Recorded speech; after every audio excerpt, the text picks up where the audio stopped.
With all the different types of law that you can pick, why family law? You know, family law kind of found me. When I went to law school, I wanted to be a criminal defense attorney. One of the things I did in high school with the other stuff I did was I had a neighbor who worked in the public defender's office in Scotland County.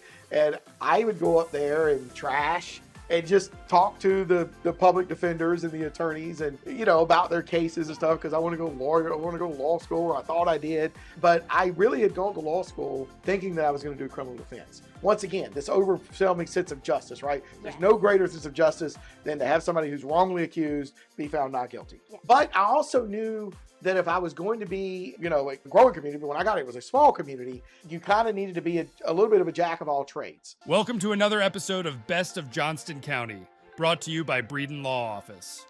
Our host, Jonathan Breeden, an experienced family lawyer with a deep connection to the community, is ready to take you on a journey through the area that he has called home for over 20 years.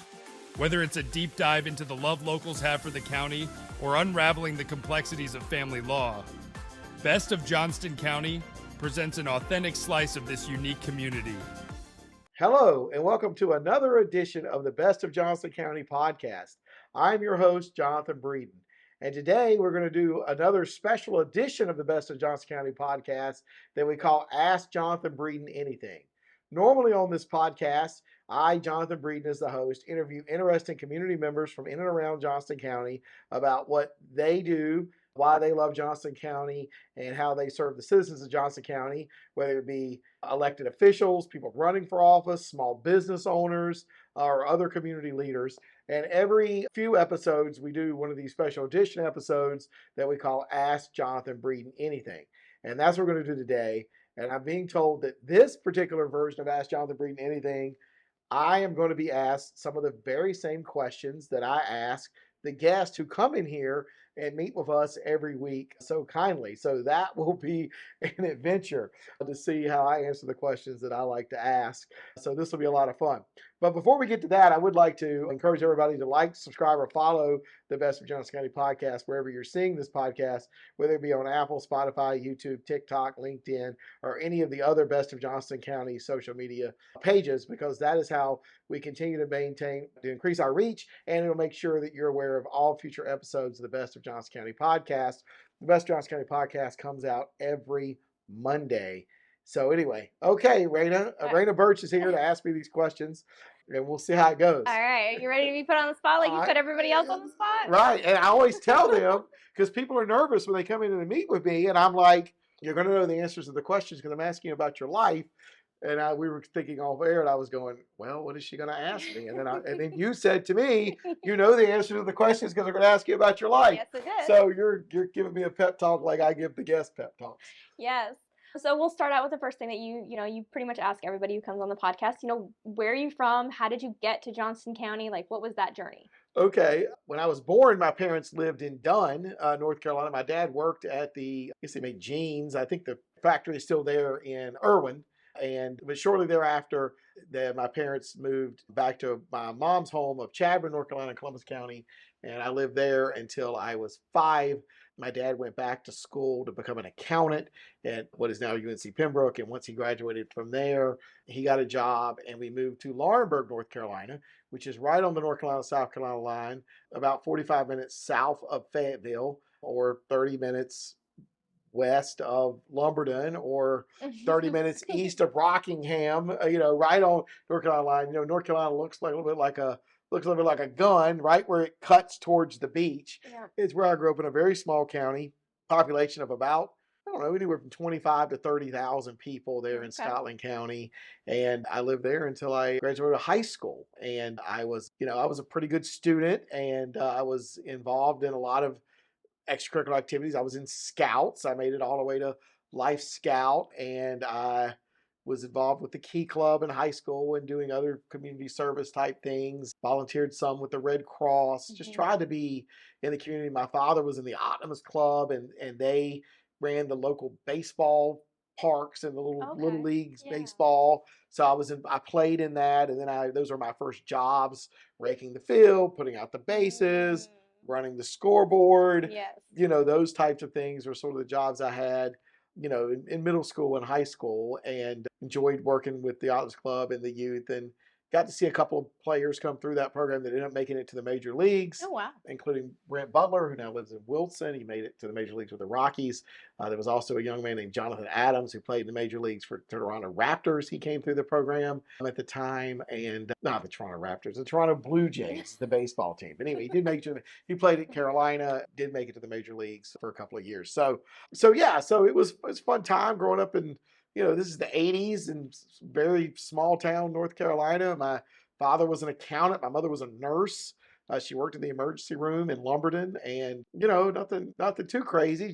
Just growing up, living, having a good time. And so, my dad and my mom went to NC State, and they met at NC State, and so I grew up a huge NC State fan. I bet. I'm still a huge NC State fan, and all I wanted to do from the time I knew what a college was go to NC State. And so I was able to do that as I graduated from high school and was at NC State for 3 years. I graduated in 3 years. I went in the summers. College is expensive. Yeah. And you could go in the summers and get the same number of credits for less than half price, because a lot of the college costs is not the tuition, as people know the listing, it's to live. Yeah. And so you could, because the summer schools were these 2 5-week sessions, and the dorms were kind of on sale because they were empty and they wanted people to be there. This was before summer school was as big a thing. Now they have, 50% of the students maybe in summer school. That was not the way it was in the 90s. Oh, yeah. So I, went in the summers so I could stay in Raleigh and not have to go to a small town, and so that I could try to get done and save some money, because I knew, at least my goal was to go to law school, which eventually I do. You did. Yes, you eventually did that. We know that. Yeah, we know that, right? And so I graduated from NC State in 1996 with a political science degree. My class was 1997. I finished at the end of the summer, and I'd gotten an internship while I was at NC State at the legislature. So I worked at the North Carolina General Assembly through the legislative internship program, and that was really a fascinating thing. I was at the legislature every day. I was assigned to work with Representative Robin Hayes, who at that time was in his second term from Concord, North Carolina, and he was a Republican.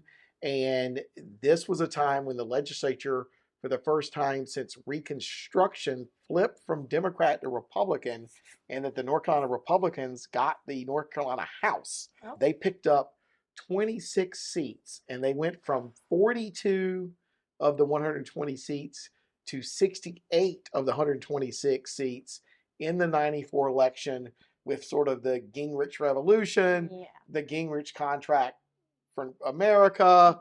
This was the Clinton midterm, where they ended up getting, I believe they got the United States Senate and they got the United States House.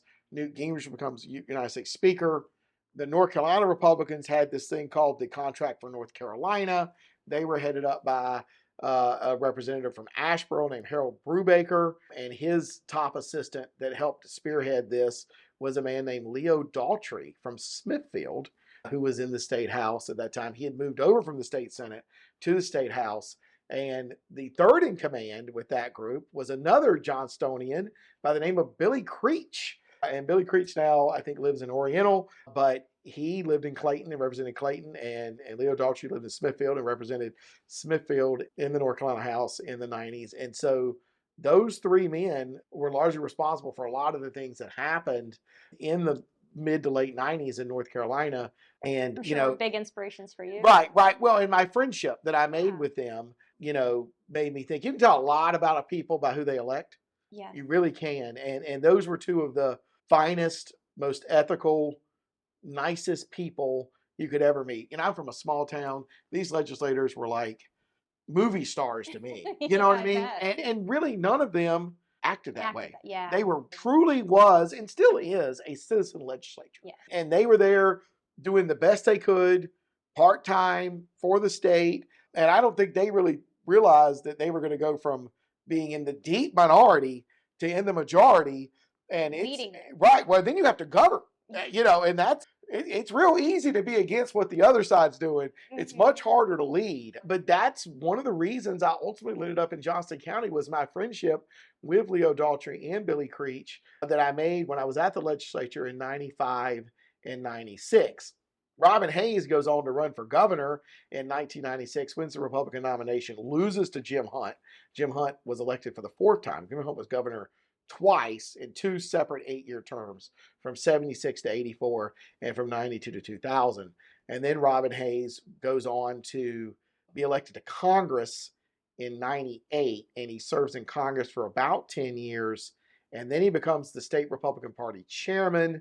And then he gets caught up in this mess with the insurance commissioner, Mike Causey, and maybe not funneling money the correct way. And he ends up getting convicted of lying to the FBI. Ooh, don't do that. Yeah, and so he still lives in Concord. He's still a good man. I hate that he got caught up into that.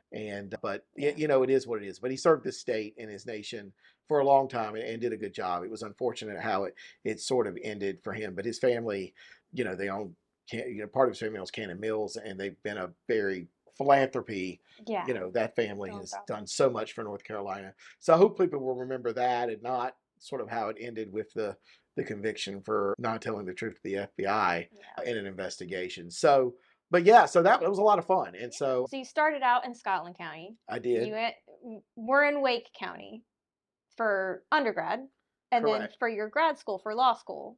Right. I went to Campbell. Campbell, which was in Bowie's Creek. So now Campbell's Law School, since 2008, is in downtown Raleigh, you know, a block on Hillsborough Street, 1 block away from the state capitol. But until 2008, Campbell's Law School was on its main campus in Bowie's Creek in Harnett County between Dunn and Lillington on 421. Driven past it many times. Yeah, that's right. And so I moved from Raleigh. Well, I had the story. I ended up taking that experience in legislature. I ran for the state house in 96 as a 21-year-old college senior, going to be a graduate. That's brave. Right. It was in a very gerrymandered district. I did not really have any chance to win. I think it was an 86% Democratic district. I was running as a Republican. I had no chance, but I had a really good time. I went around, talked the issues, talked to a lot of people. I had a lot of fun, met a ton of people, learned a lot, but I didn't win the race, which I wasn't going to win the race, but I did enjoy it. And then I go off to law school in the fall of 97. And I go to Campbell, so I moved to Bowie's Creek. I live in the dorm on campus. It was a big shock coming from Raleigh to Bowie's Creek. Did it feel a little like home? Yeah, well, it did. But the main thing was I needed that because law school was so much work. I mean, like it was. No distractions. You needed no distractions because it was a ton of work. I mean, I studied in undergrad, made pretty good grades, but I mean, I was studying like, 10, 12 hours a day, 6 days a week in law school for about 3 years. I wasn't the fastest reader in the world. You know what I mean? There was all this reading and the stuff you had to learn. It was a lot. And so I'm glad I was there. I did spend the last year and a half of law school. I lived in Anger in some apartments on Broad Street, and I have an office on Broad Street in Anger. So it's sort of come full circle there. And I graduated in May of 2000. And when I graduated, I moved to Clayton. And once again, I had studied areas where I wanted to do. I knew before I ever went to law school that I wanted to own my own practice. That's one of the reasons I went to Campbell, because it had a start your own law firm program. It was an unaccredited course. Now they teach it as an accredited course.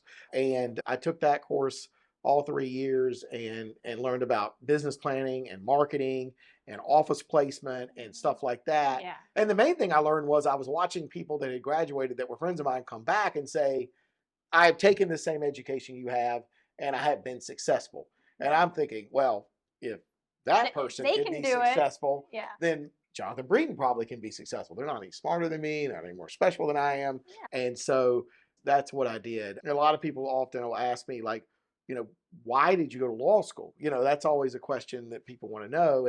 And I really got the idea that I thought I wanted to be an engineer because that's what my uncle was. I looked up to my uncle. He worked at IBM, but it didn't take long. And Algebra 2 and some of the more advanced maths, I think maybe that wasn't maybe that was not my natural inclination when I was making A+ in history and English. Mhm. Yeah, you know what I Yeah. mean? I was like, maybe I need to go this route.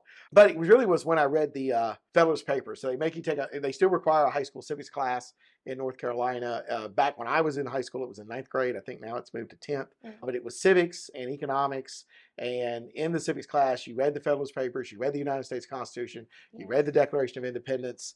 And, I had one of these great teachers in Spencer Willard, phenomenal teacher. He passed away about a year or two ago. And, we really dug into those papers and what the government that they were trying to form and the government they were trying to go away from. And I found the whole thing fascinating because I have this real sense, this innate sense of justice. You know what I mean? And those founding fathers, that's kind of what they were looking for. The concept that all men are created equal. That they're endowed by inalienable rights given to them by the Creator. Like everybody is special in their own way, and that these colonists felt like they were not receiving proper justice and a fair shake from the king as colonists, and deciding that they were going to break away and put their own lives on the line. Yeah. Which they were all. I mean, everybody signed the Declaration of Independence except for like one person was murdered by the British or murdered by somebody, mainly the British. So a lot of them were anyway, and they knew what they were signing up for and they did it anyway. So, but yeah, it was a fascinating thing. And so that's what really sparked my interest in law was a high school civics class. So anybody listening, if you have children out there and they're going to take that, they still require it. It's, I took it in high school. Yeah. So it's great. But that's what really got me thinking, like, I had this sense of justice. I'm fascinated by how this government got created, how this government works. I'd been at the, and then I go to the legislature and I see how the laws are made, and I maybe want to go to law school even more. So that's kind of how I ended up in law. Got it. So you tried the government side of things, and then that really kind of gave you that little extra push that you needed to really make that determination to go to law school. Right. I was going to go, and then I had not been at the legislature long, and they were talking about laws, and they were getting into the wording of changing laws, because most laws are not brand new laws. They are changing laws that are already there. Yeah. And so they're trying to amend them and what this would mean and what this would mean. And, single words can change entire statutes. Yes. And I just found that absolutely fascinating. And I was very fortunate to be able to get in and go to the committee meetings and participate and talk to the legislators and give them my opinion. I don't know what, I mean, some of them would listen and ask me questions back. It really was a great time. It was definitely one of the highlights was to be at the legislature and work with everybody there. And, a lot of the people that were there now are still around. Like Roy Cooper was there. He was in the state Senate, got to know him. Very nice man.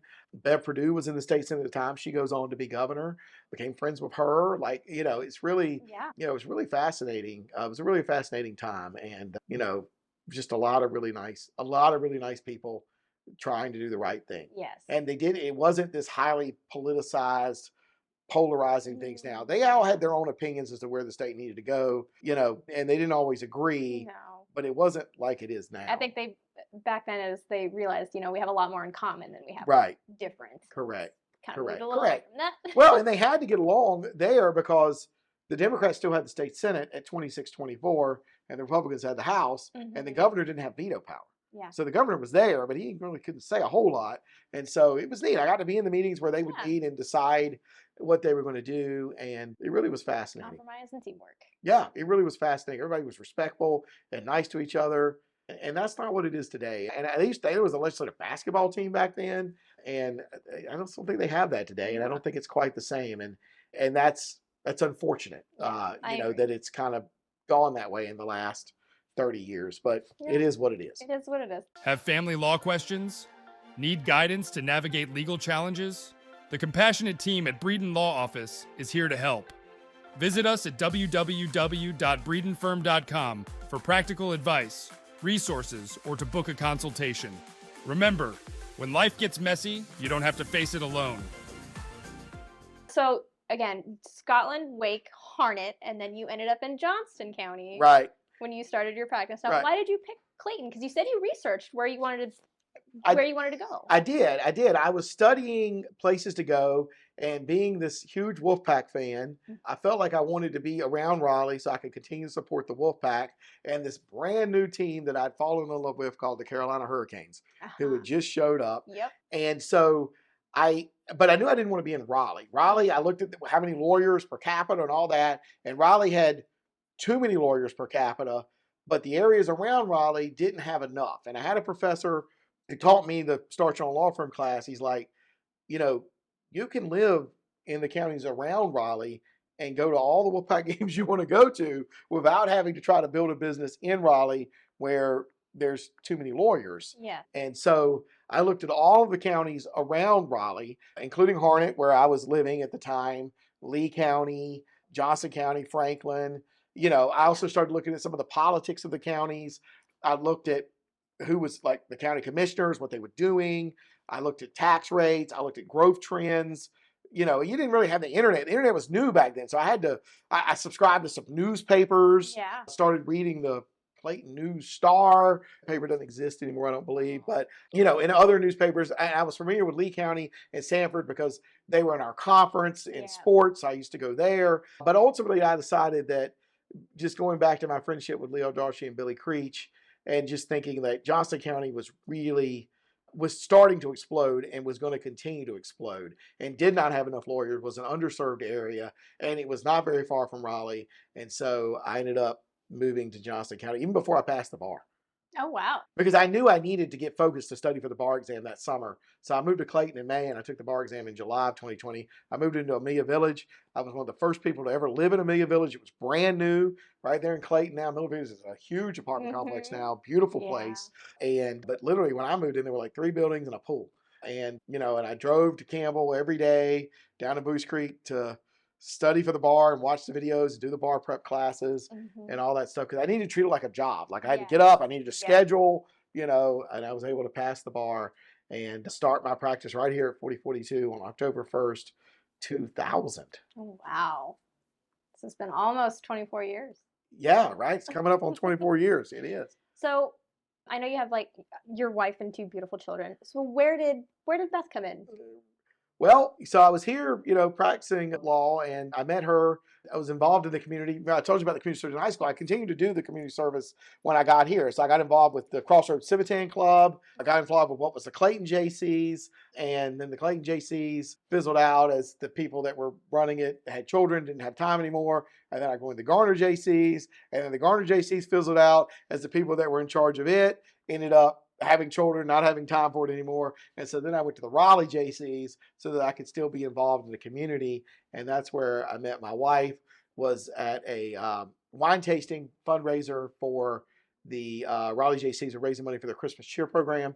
I don't even drink wine, but I went anyway to contribute Support the community. Support the community. And so, I met this teacher who had gone to Duke, and I thought, man, this lady is pretty sharp. And, I was like, I don't know, whatever. So, I got a phone number. I asked her out. She agreed to go out with me, and I guess the rest is history. And we spent the entire first date arguing over education policy. Oh, fantastic. Yes, because she was a school teacher, and I thought I knew what we needed to do. And we argued over No Child Left Behind, which was it was George Bush's program, federal education program, and we had differences of opinion on that, and that was interesting. So if I could have been a fly on the wall. Yeah, that's for sure. But yes, so that's in 2005. We get married in 2007. We have our son in 2009, our daughter in 2012. So anyway, and they're in obviously in the Johnston County school. Well, they were, and then COVID, right. So so now we do the homeschool thing, and that's been a lot of fun too. So, but I do want to touch on, because you do support the community a lot. Like you have multiple teams that you sponsor, that you help with backpack buddies and some of the soccer teams and the football teams, and so tell us a little bit more about that. Yeah, I mean, I really feel like you should be, you can be in the community, you can be of the community, right? And I feel like you really should be, involved in the community. Once again, it goes back to high school, right? It's the community service that I learned from my parents and that I did in high school, from the Key Club to working with the Red Cross, from the Boy Scouts, working with the Optimus Club, which is a nonprofit for kids.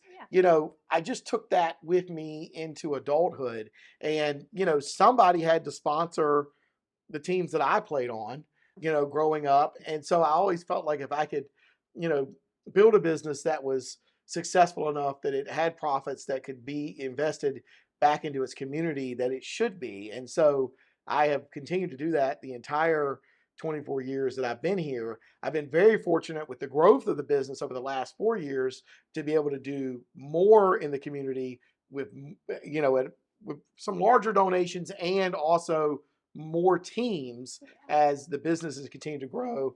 And that's allowed us to invest more back in the community. Currently, I can't think of There's all a the things we whole sponsor. list. There's a whole list, but some of the ones that come to the top of the list, we do give money to the Helping Hand Mission in Raleigh.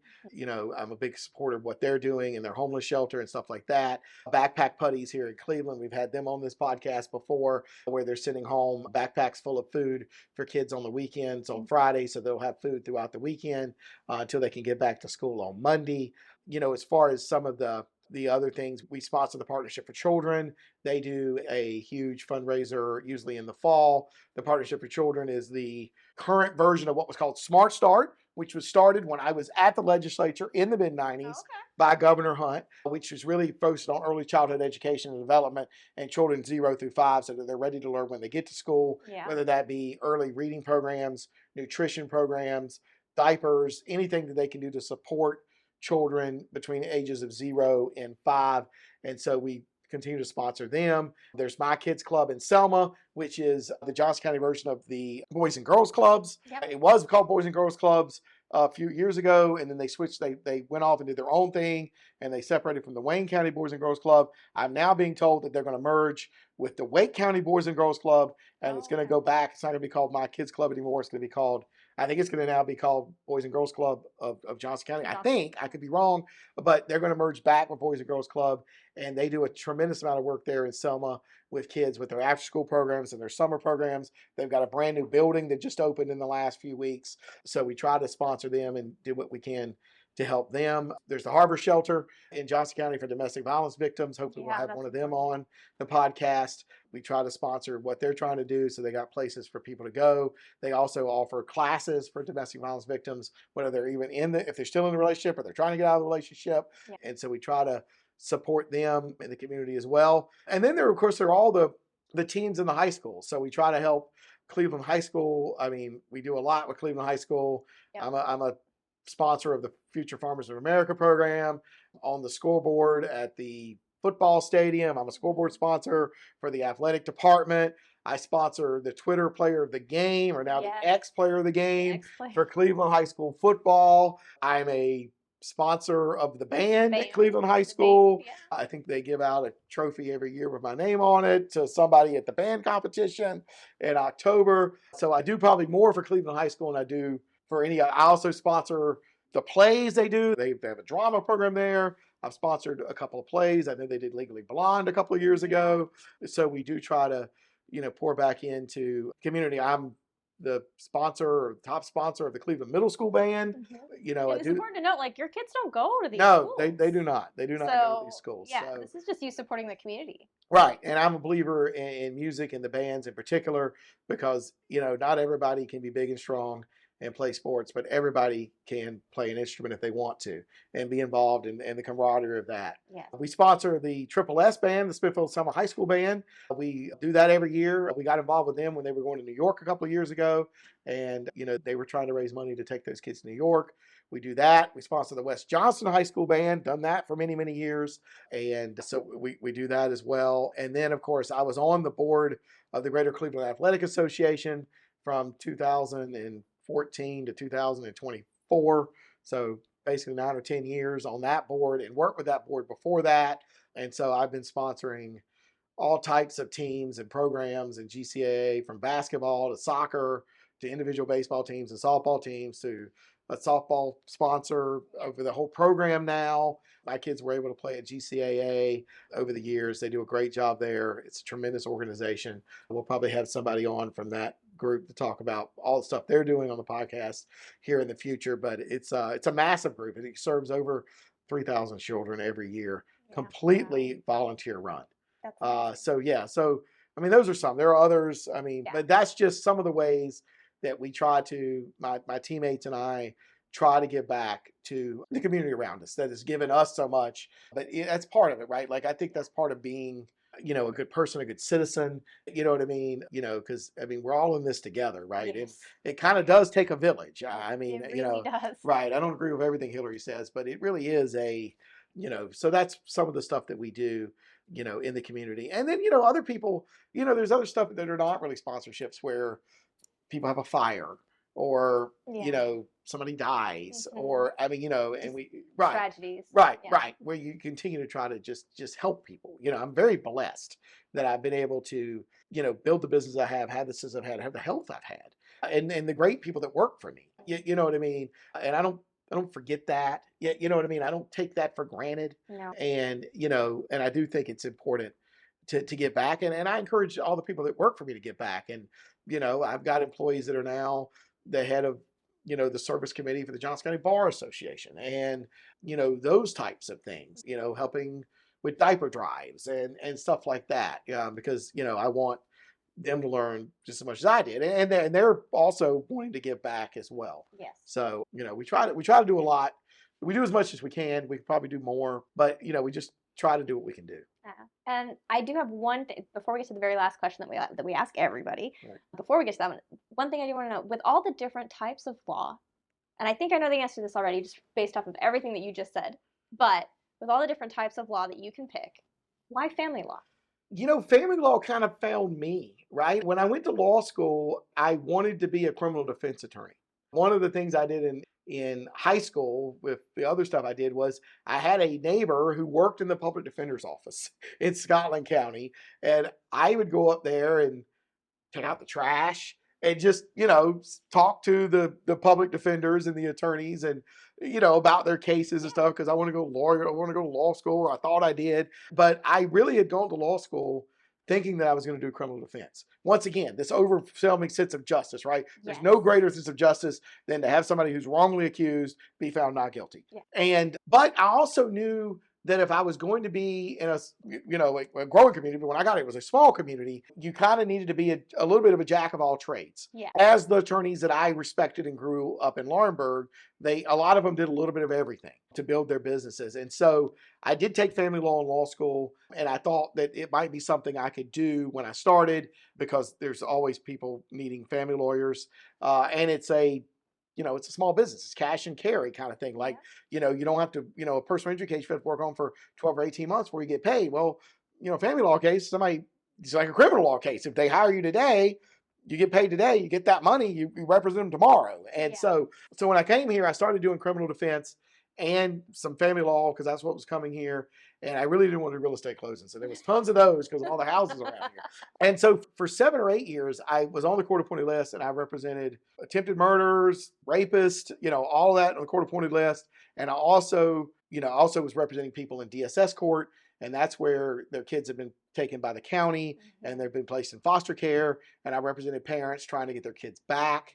And I really loved that work. It was hard work because it takes a lot for the state to take your child. Yes. But I was able to get a lot of kids back for those parents, working with those parents, providing good representation for them. And I started getting people showing up to my office as I was starting out here at 4042 with family law needs. And I started taking those cases because I wanted to eat. But then I found that I really enjoyed it. You know what I mean? And I found that I really enjoyed representing parents in DSS court. And I really enjoyed the family law cases I was getting. And I was taking small ones. I wasn't doing the multi-million-dollar cases that we sometimes do now where there's lots of assets. I was doing really simple stuff, simple custody cases. I tried to stick with something I thought I could do. I got to go to court. I got to try cases. I got to be on my feet. I got to make arguments to judges. And so I found that I was a person that could deal with the emotions of family law. Most lawyers, 98% of lawyers, 99% of lawyers wouldn't touch family law with a 10-foot pole because of the sheer emotions of the people going through it. But I found that I could deal with those emotions and I could understand those emotions and had empathy for those people and for what they were going through, and I could help them. And ultimately, I found that even the clients that were the most difficult, that were not very nice to me and not very nice to their spouses, they all loved their children. Right? And they all wanted to be involved in their children's lives in some way. And so the more I realized that I was helping children, by helping get them out of foster care and back to their parents, helping getting children out of bad situations where they're not going to have a chance to be successful, and getting children to places where they could thrive. That's where I found my joy and my passion, was just making children's lives better. And unfortunately, Raena, and you work here, you see it. Every week we've got kids in really bad spots. And every week we're working to get them into better spots. And when you can get a child from a not great situation to a great situation where they're going to be safe and they're going to be supported and they're going to go to school and they're going to have food and all of those things, there's not a whole lot more you can do better in this life, as we're all children of God, than helping a child be better into a better situation. And I go into all of these cases and I train all the attorneys that work for me that we need to our clients can be extremely difficult. They are stressed. They may be suffering from mental illness. They may be suffering from personality disorders. They may be having all kinds of issues, but they're parents and they love their children and their children love them, and parents and children only get two parents. And we need to make it to where these children can have the best relationship that they can have with both sets of parents, so that they can also, and that these children have the way to be successful, or at least have the chance to be successful by going to school and having their basic needs met, because somebody's got to fight for them, and while we're representing their parents, our focus is almost always on how we can make the children's lives better. Yeah. And now I've been at this intersection for 24 years, and children that I helped make lives better have grown up, and I see them and I see their children, and some of them have become teachers that have taught my children. And, and I know where it started and I know where it ended. You know what I'm saying? And I'm not going to tell anybody where it started, and they're not either, but it's really rewarding. It really, really is, because some of these people, they weren't going to finish high school, and now they're teaching in our schools, because I went and advocated for a grandparent or an aunt or an uncle or the other parent and got them out of the situation they were in into a better situation that allowed them to thrive. And now they're giving back to the community. So it's all circular here, and it all comes back, whether it's supporting the community programs, sponsoring the stuff, helping people in the community, helping make children's lives better. It's all the same thing of trying to make the world a better place as best I can as an attorney here in Johnston County. Yes, for the next generation. For the next generation, right. But that's why I said, I kind of feel like I already had the answer to that, just based off of all of the sponsoring and all of the support you do for the community. A lot of it, I would say probably 95% of it has to do with kids, supporting the kids. Right. Which is exactly what you do here. Correct. So that's why I was like, I'm pretty sure I already know the answer, but I'm going to ask the question anyway. Right. So for the very, very last question that we ask all of our guests, obviously, what do you love most about Johnston County? I'm going to say the same thing all the guests say. It's the people. It's the people. It's the reason I started this podcast. I wanted a way to promote the people of this county and in a positive light. Yeah. There's a lot of negativity in this world. There's negativity around Johnston County, but I wanted to be able to promote all of the great people of the county. I love the people here. I'm going to say the same thing everybody always says, the hometown feel, the small community. I live in Cleveland, and Cleveland's not a town, and we don't have a mayor or whatever. Some people call me the mayor of Cleveland, but we don't have, and we're probably never going to be a town. And that could be 3 podcasts as to why I don't think this will ever be a town. But no, it's the people. It's a small town feel. It's everybody helping everybody. Most people that live here now are not from here. They do not have a grandparent, unless that grandparent has followed them here right down the road. Like, none of my kids' grandparents live anywhere near here. And so we all work together to get our kids to the different activities and just get our friends to doctor's appointments and stuff like that, and you don't always get that in the cities, but you get that all over Johnston County, whether it's the Cleveland community, Clayton, Riverwood, Archer's Lodge, Pine Level. Like, the people here are just that way. And I think it's contagious. You know what I mean? That people work together and help each other out and chip in, because you need that, particularly if you're going to not be near family, where almost all the people that have moved here are not near family. And so, because they've come here for work, jobs, careers, education, whatever it is, they're not from here. Johnston County had about 60,000 people in 1990, and it now has 280,000 people. That's It's a lot, fast, right? yeah. I mean, you think about that kind of growth. That's like 4 or And 5 it's projected times. to be what, like I think the ninth or like one of the biggest growth cities in the U.S. Right. Well, as a percentage of its population, it already Yeah. is. The county itself is probably one of the top 25 or 30 fastest growing counties as a percentage of population in the nation, along with Wake County. So yeah, it's going to continue to grow. But no, it's the people that make up the county. It's the people that make up the community. I love the people here. I've loved them since the day I got here. I loved them since before I knew anybody other than Leo Daltrey and Billy Creech. It's just a great group of people in Johnston County, and I think it's going to continue to do that. And good people want to be around other good people. And I think, and like I said, the secret's out of the bag. People want to come here. Yeah. They're going to continue to come here. And I think the community, but I do still think it will keep the same community feel that it's had. Yeah. I was going to say, that's probably one of the coolest parts is it feels like no matter how big Johnston County gets, every time you go to the store, you're going to see 2 or 3 people that you know. Right. No matter what. Absolutely. Absolutely. So you plan that in your grocery shopping trip.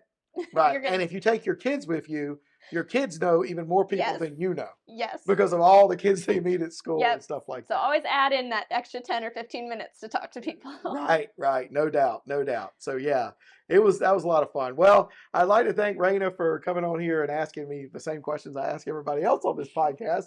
I hope y'all found this to be enjoyable and enlightening, and seeing Jonathan Breeden get put on the hot seat that he puts other people on every week. So anyway, we would ask you again to like, follow, subscribe to the Best of Jonathan County Podcast wherever you're seeing this podcast, and so that you'll be aware of future episodes of the Johnston County Podcast. Until next time, I'm your host, Jonathan Breeden. That's the end of today's episode of Best of Johnston County, a show brought to you by the trusted team at Breeden Law Office. We thank you for joining us today, and we look forward to sharing more interesting facets of this community next week. Every story, every viewpoint adds another thread to the rich tapestry of Johnston County. If the legal aspects highlighted raise some questions, help is just around the corner at www.breedenfirm.com.